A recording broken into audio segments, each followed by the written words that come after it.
Hello, my name is Stan Copeland, and I'm an elder in the North Texas Conference and the pastor of Lovers Lane United Methodist Church in Dallas. And my guest today is Don Underwood, who's no stranger to our United Methodist circles. Don has been the pastor for 36 years at Christ United Methodist Church in Plano, Texas, and he has been a delegate to General Conference for 28 years. That must be some sort of record. I don't know whether it's a record or not, but I've been there a lot of times. Tell me quickly, your dad, of course, Bishop Underwood, Yeah. He was a delegate. Your grandfather? My grandfather was a delegate actually in the 1930s, so 3 generations. I think one of us has been a delegate in every decade since the 1930s. That would mean that your grandfather was at the 1939 Uniting Conference. He was. He was in a part of the Memphis Conference and represented the Memphis Conference. Or I don't know what it was at that time. It wasn't the Memphis Conference, obviously. But yeah, he was at the 39 Uniting Conference. And your dad was probably at the... He was at the Uniting Conference. The Uniting Conference in 1968. Correct. Yeah. So, wow, that's quite a history. So I wanted to visit with you and, to stimulate the dialogue on Methodist Sojourners, just about, maybe let's start with just your perceptions of what's been going on at General Conference in that legislative body. Well, through the years, I think what we've seen in General Conference, what we really have is a polity. It's been really diagnosed. The Apex report that came out a few years ago, that I think the bishops commissioned to that. Our General Conference, the polity itself is no longer workable, I think. We have what I call a kind of a combination of an 18th century John Wesley conception, where we had circuit riders, and combined with a kind of 1950s organizational type structure that doesn't work anymore. If you look at the way corporations were structured and bureaucracies were structured in 1950s opposed to the Apples and Microsofts. Right. So we have that combination. It doesn't work anymore. And we've seen the effectiveness of General Conference deteriorate really every quadrennium. And so now it's really just, I think, almost dysfunctional. Yeah, it seems like that it has become dysfunctional, and I think that's a pretty good assessment. In Portland, I think we spent, two days just trying to figure out the rules, and it was so litigious in so many ways, just trying to figure out what the rules were going to be. We wasted a lot of time. I know there's probably literally hundreds of groups going on right now all across the connection, And I know you've been a part of some of these groups, probably a lot more than I would even know about. But I want to thank you both for your influence and for your participation in those groups. But I also want to ask you, what are you hearing related to direction? I know there's nothing, nobody knows, but what are you hearing, and what do you where do you come down? Yeah, Stan, it's a good question. I was on a phone call yesterday with I think there were over 50 people on this phone call from around the country. And the way I would sum it up is that we really have no consensus. And even kind of trying to figure out how we're going to get to consensus is going to be difficult. Usually consensus happens where people move towards the middle. You kind of say, let's agree on some broad principle, and then you keep adding to that, and you kind of build what I call a pyramid. You keep going back, okay, what do we agree on? And let's move towards consensus at the top. And usually that happens when you bring 2 different groups together in some kind of compromise. And right now we're just so divided in every way possible. And not just 1 or 2 or 3 ways of approaching this, but really many ways. And people are a little bit defensive and concerned about who's at the table, who's not going to be at the table, and those are legitimate concerns. So I think that finding a consensus so that we know where we're going to end up, or at least get a move in the same direction together from the centrist and progressive perspective, a coalition of the One Church Plan coalition. I think right now we're in a very tough spot. That could change. I hope it will. Yeah, it's almost as if we're trying to be at the table. We don't know where the table is yet. There's no point. There's no real leadership group charged with any of this. It's more or less discussions that are going on in all these different places in hopes that something will arise that can build consensus. I wanted to ask you a question in particular. Somebody said this week that we probably, whatever comes forth, is probably not going to be anything exactly like we've talked about in the past.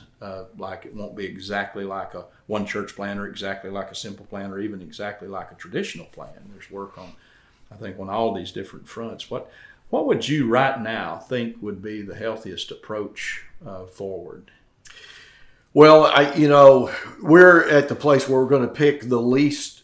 We're going to try to pick the least damaging. I think there's not going to be an optimum plan. I think we're going to find the plan that is the best that we can find, but it won't be the best.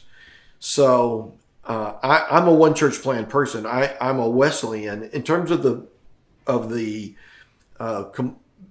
message of the one church plan. I'm a Wesleyan. I believe in a large tent church. I believe we're big enough to embrace both the right and the left and the center, and that we can agree to disagree on things that are not ultimate or ultimate issues from the perspective of Wesleyan theology.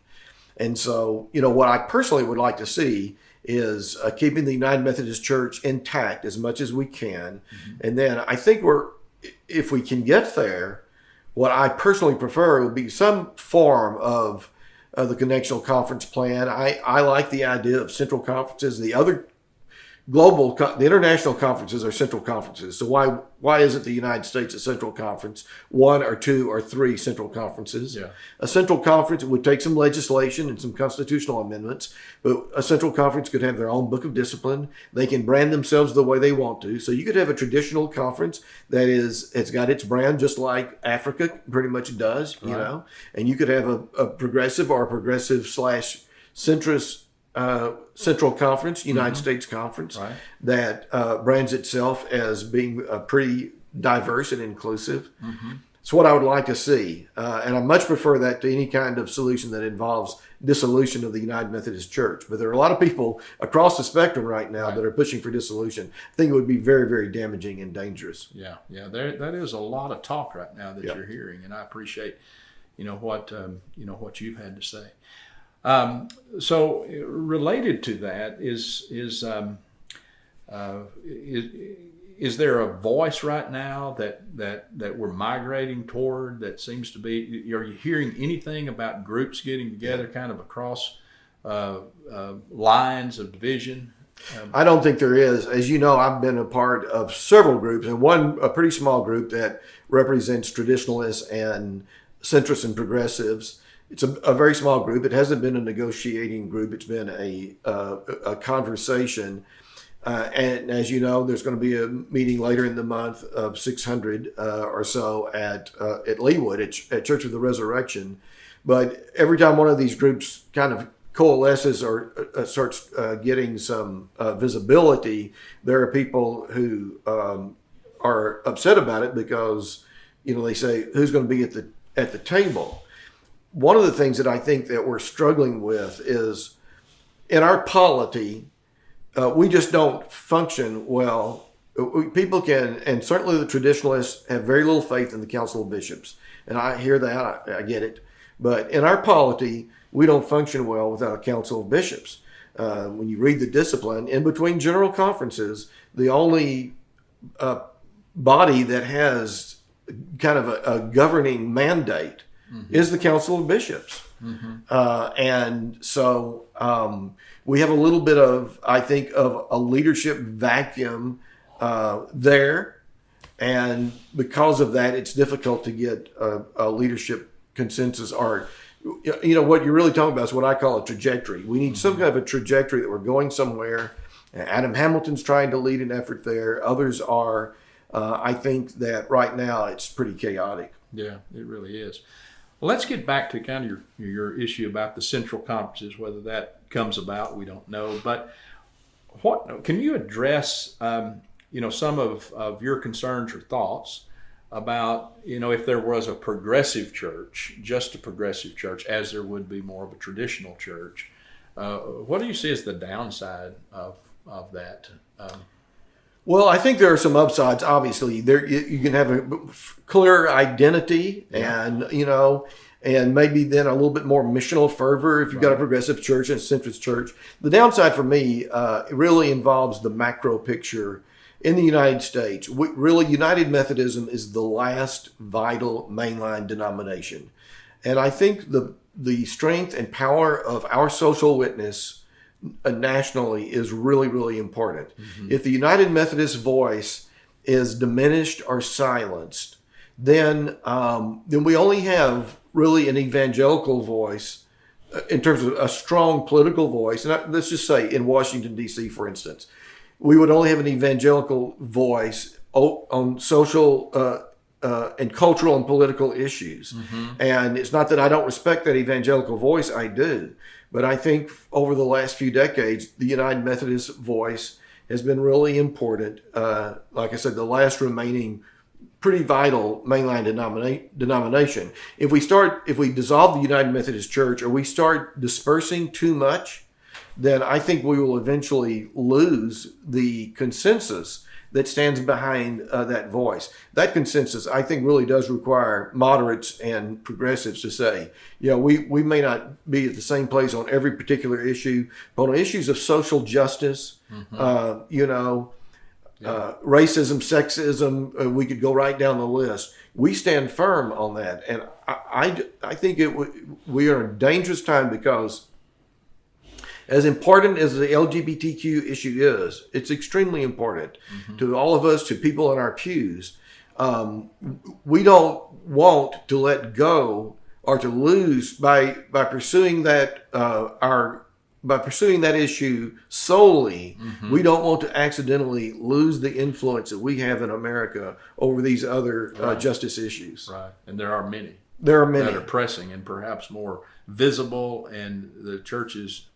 It's been a long time that we've been more needed than we are today, I think, especially in speaking some of this justice and mercy into systems that we seem to be paralyzed in doing effectively. Right? Yeah, and our country is very divisive right now, but everybody talks, the term is tribalism, but we're hollowing out in the middle. Yeah. And our Wesleyan approach in the United Methodist Church and as a denomination, I mean, so far we're holding that middle, and bringing people together over a lot of issues, including social justice issues.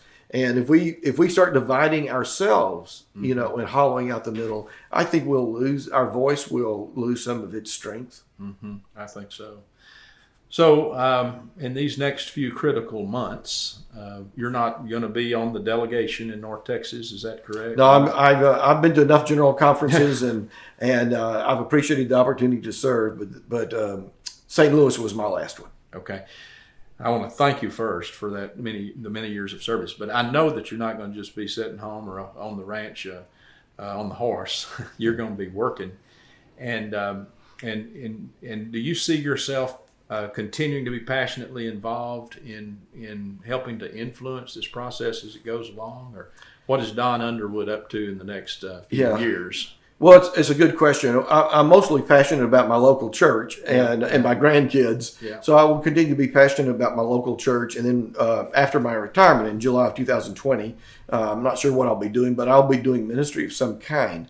In terms of this issue in my role, as you know, I have a fairly large network of friends and associates, mm-hmm. and I've done some thinking about it, and I have some history and experience in working through those denominational connections. Right. Hopefully we still got a connection.